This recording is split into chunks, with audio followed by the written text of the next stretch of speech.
네, 마감 전 업앤다운 살펴볼 텐데요. 자, 그 전에 LG 디스플레이와 현대차 실적 잠깐 점검하고 가겠습니다. 일단 현대차는 영업이익이 시장 예상치만큼 나왔네요. 1조 7천억 정도 봤었는데요. 거의 유사한 수준 나와 있습니다. 현재 현대차는 5% 그대로 좀 강세 유지되고 있고요. LG 디스플레이는 역시 선전해 주었는데요. 주가가 빠르게 회복을 합니다. 낙폭 회복하면서 현재는 강보합권 정도로 LG 디스플레이 돌아서 있습니다. 자, 업앤다운 살펴볼 텐데요. 오늘 김동현 전문가 연결됐습니다. 안녕하십니까? 네, 안녕하세요.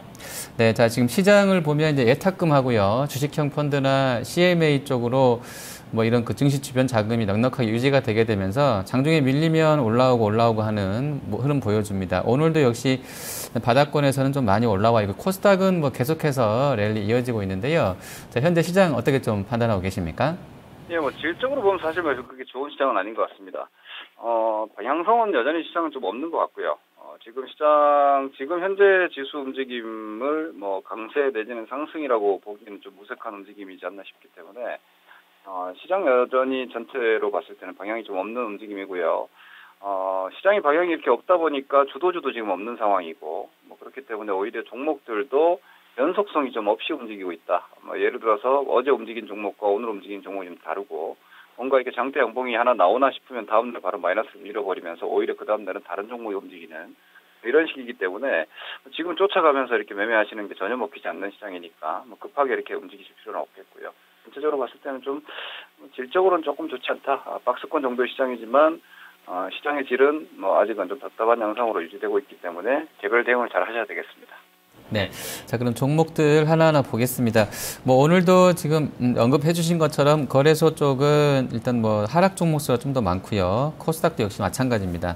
자, 상승하는 쪽 그래도 찾아볼 텐데요. 먼저 아모레퍼시픽 보겠습니다.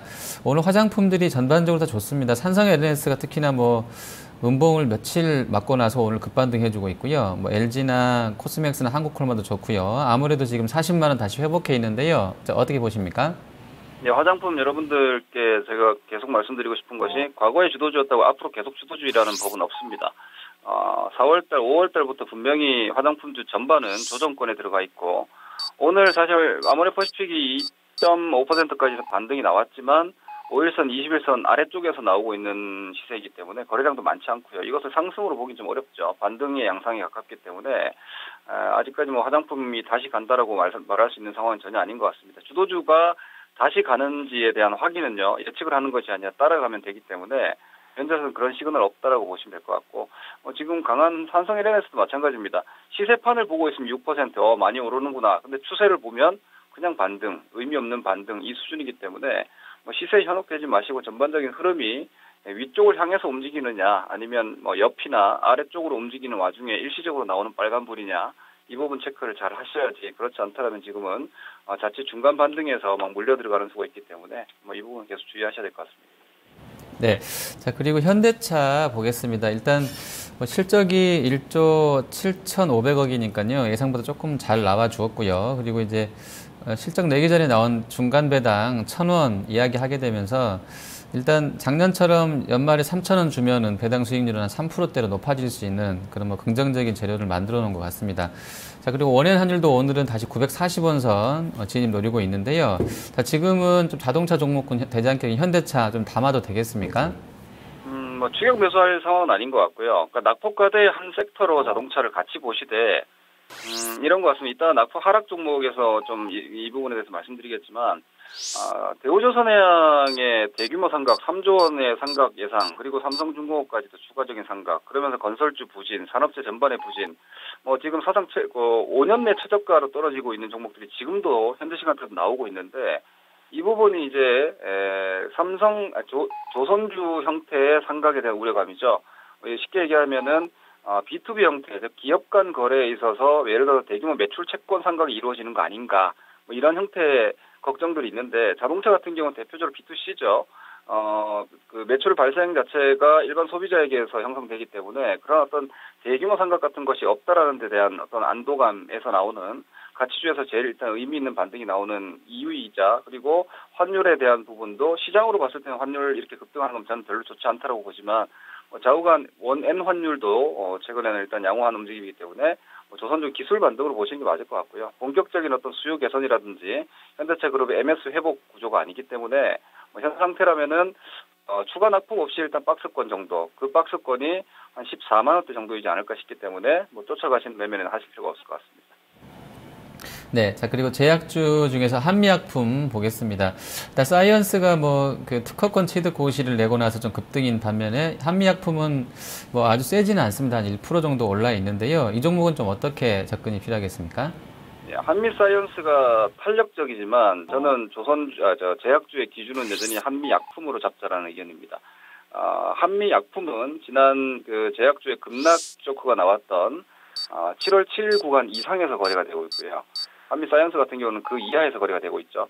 그렇다면은 약재를 이겨내고 하락을 이겨내고 있는 종목은 한미약품입니다. 실질적으로 라이센스 아웃이 만들어진 것도 한미약품이고, 한미약품은 50만 원이 지켜지고 있기 때문에 아직은 제약주가 이탈됐다, 완전히 끝났다라고 보기는 좀 어려울 것 같습니다. 다만 제약주 내에서도 실질적인 라이센스 아웃 형태로 대규모 이후 매출이 발생될 수 있는 성장의 구체적인 종목군들 위주로 좀 선별 작업이 진행되고 있기 때문에 한미약품 50만 원 내지는 51만 원을 기준으로 해서 제약주들을 매매 감각이 좀 뛰어나신 분들, 초보자분들이 매매하실 대상은 아닌 것 같고요. 단기 감각이 좀 좋으신 분들은 여전히 제약 섹터는 일단 가두리권에 여전히 놓고 보실 필요는 있겠고, 다만 이 기준은 한미약품이 50만 원 위에 있을 경우입니다. 한미약품마저 50만 원 이하로 들어온다라면은 제약주는 다시 들어올리기 쉽지 않을 겁니다.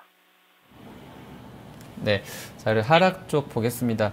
오늘 OCI가 어닝 쇼크 내고 나서 뭐 급락합니다. 지금 3분기 적자 얘기까지 좀 나오고 있는 상황인데 전망치 일부 전망이요. 또 오늘 한 17% 지금 밀려나 있는데 어떤 대응 필요하겠습니까? 제가 어제 OCI를 상승 특징 종목으로 말씀드린 입장에서 좀 여러분들께 좀 죄송한 말씀을 드려야 될 것 같은데, 추천주보다는 제가 이렇게 말씀드렸죠. 가치주가 성장을 등에 업었을 때 움직임의 대표적인 케이스가 되지 않을까라고 본다고 말씀드렸는데, 이렇게 보시면 되죠. OCI가 올라온 이유는 2분기 실적이 아니었습니다. 이후에 태양광 업황에 대한 회복 기대감으로 주가가 올라왔는데, 지금 하락하고 있는 것은 2분기에 매각으로 인한 매출 반영이라든지 이런 부분이 되지 않으면서 실적이 예상보다 나쁘게 나왔고, 3분기도 이 부분 때문에 좋지 않을 거다. 어떻게 보면은 기존에 좋을 거다라는 내용을 좀 반박하는 내용인데, 기대감은 좀 중기적이고요. 그리고 실적에 대한 우려감은 좀 단기적인 것 같습니다. 이렇게 된다면은 오늘 보통 이런 식의 단기 쇼크가 나올 경우에는 사흘 정도가 되게 중요한데요. 악재가 나오고도 사흘 동안 저점이 깨지지 않는다라면 이건 지키는 겁니다. 그렇다면 OCI 같은 경우는 전반적인 인도 태양광 수요는 여전하기 때문에, 그리고 테슬라 쪽에서도 계속해서 태양광 투자를 하고 있는 상황이고, 중장기적인 업황에 대해서는 기대감이 살아있기 때문에 오늘 포함해서 3일 정도 지금 현재 저가가 한 10만 원 정도 되니까 이 라인이 지켜진다라면은 오늘 일회성 쇼크 이후에 주가는 회복 구조로 다시 갈 수 있겠고요. 만약 오늘 10만 원 라인을 내일이나 혹은 월요일 날 무너뜨린다라면은 OCI는 이번 상승에 대한 오히려 역효과로 한 번 더 내려앉을 수 있기 때문에 이 기준 대응하실 필요 있겠습니다. 네. 자, 그리고 SK 이노베이션 보겠습니다. 지금 통상적으로 드라이빙 시즌 들어가고 여름 휴가철이면 이제 원유 재고가 줄어든다고 하는데요. 어제 이제 뉴욕에서 나온 얘기는 오히려 이제 원유 재고가 늘었다. 이런 부분들 시장에서 좀 주목했던 것 같습니다. 유가 급락 나왔고요. 배럴당 $50 깨졌습니다. 그러면서 이제 실적은 잘 나왔습니다만 오히려 3분기는 좀 우려가 된다는 것이 겹쳐지게 되면서 S-오일과 SK이노베이션이 좀 많이 밀리고 있습니다. 그 중에서도 이노베이션이 아주 급락세인데요. 자, 이 종목은 어떤 전략이 필요하겠습니까?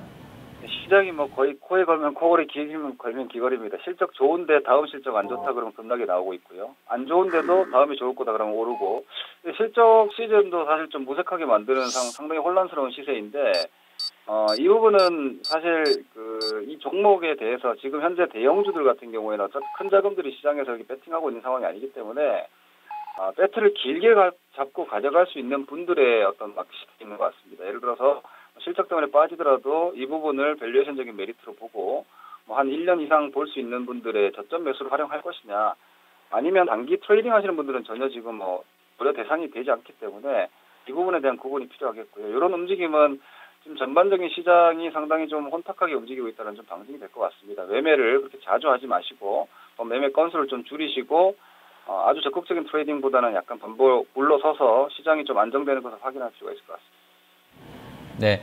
자, 그리고 현대건설 보겠습니다. 일단 유가도 뭐 밀렸다는 부분 말씀드렸었고요.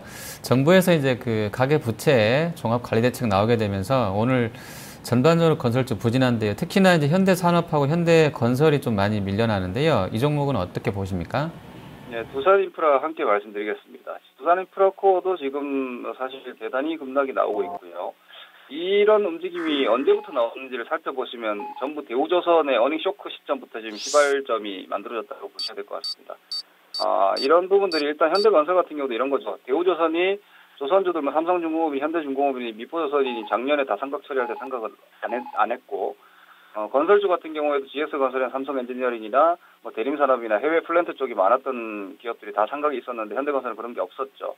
이 부분에 대한 어떤 뭐 의구심인 것 같습니다. 주가가 지금 대우조선 사태 이후에 어떤 현상이냐면 장기적으로 지나치게 빠졌고 밸류에이션적으로 상당히 매력이 있음에도 불구하고 이거 뭔가 있는 거 아니야? 이런 형태의 시세가 지금 나오고 있기 때문에 뭐 이거 보면서 좀 역설적으로는 쇼 플레이하는 세력들은 참 쉽겠다. 뭐 이런 식이 될 만큼 지금 단기적으로 주식 보유자나 매수 대기자들은 좀 판단이 좀 어려운 상황이기 때문에 이런 전반적인 움직임이 좀 안정화되려면 아무래도 조선주들 실적 발표 그리고 플랜트 쪽 연동되는 건설주 실적 발표 이런 부분들이 좀 지났을 때 다시 한번 밸류에이션 즉 가치에 대한 믿음이 좀 생기면서 반등이 의미 있게 나오지 싶기 때문에 이러한 지금 떨어지고 있는 칼날에 대해서는 기술적 낙폭 과대로 보시기보다는 상황적 낙폭 과대라고 생각하시고 이 상황이 좀 해제되거나 완화될 때까지는 좀 지켜보실 필요가 있겠습니다. 네. 자, 전략 짧게 들어보겠습니다. 오늘 지금 실적 나오는 거 보니까요. 코스닥에 들어가 있는 종목군들 실적이 전반적으로 좋은 것 같습니다. 주가가 좀 강하기도 하고요. 뭐 지수가 좋았던 부분을 담보해주는 쪽으로 잘 나오고 있는 것 같은데요. 자, 지금 뭐 거래소보다 탄력적으로 움직이는 코스닥 좀 더 이제 사야 되는 것에 대한 약간의 의문도 들긴 합니다만, 자, 어떤 전략이 좀 필요하겠습니까? 남은 시간 동안에요. 지금은 제가 아까도 앞서 잠깐 말씀드렸지만 전체적인 움직임이 좀 뭐 그렇게 좋은 상황은 아닌 것 같습니다. 그리고 실적이 좋다고 해서 이후에 상승이 반복되는 게 아니기 때문에 환율도 올라가고 있고 외국인도 계속 팔고 있고요. 이것은 뭐 마켓 리스크가 일단 될 수는 있을 것 같습니다. 뭐 이런 부분들이 강화된 상태에서 적극적인 매매를 하는 것은 좀 주변 여건이 불리한데 배팅을 하는 것이니까 좀 자제를 하시고 현재로서는 조금 물러나서 최소한 뭐 한 몇 주간 실적 발표가 어느 정도 마무리되는 것을 확인하셔도 뭐 가격적으로 크게 손해볼 것 같지 않기 때문에 좀 여유를 지금은 가지고 조금 물러서서 보시는 게 나을 것 같고요. 종목별로 보유한 주식들에 대한 대응은 기준 없습니다. 그냥 개별 종목에 대한 기술적 관리, 대응만이 현재 이렇게 혼탁한 장세에서 개인 투자자분들이 대응할 수 있는 가장 큰 기준이지 싶기 때문에 지금은 성장주도 비싸고 뭐 가치주 같은 경우는 악재에 대한 우려감이 있지만 좌우간 싸고 뭔가 이렇게 저렇게 말하면 다 말이 되는 상황이니까 기준 잡기가 어렵습니다. 그럴 때는 본인 투자자의 본인 기준을 명확하게 지키시는 것이 가장 중요하니까 개인 투자자들은 차트로 무엇을 잡을 수밖에 없습니다. 대응 종목별 기준으로 잘 하시는 게 제일 나을 것 같습니다. 네, 알겠습니다. 오늘 말씀 잘 들었습니다. 네, 고맙습니다. 네, 마감전 업앤다운 김동현 전문가였습니다.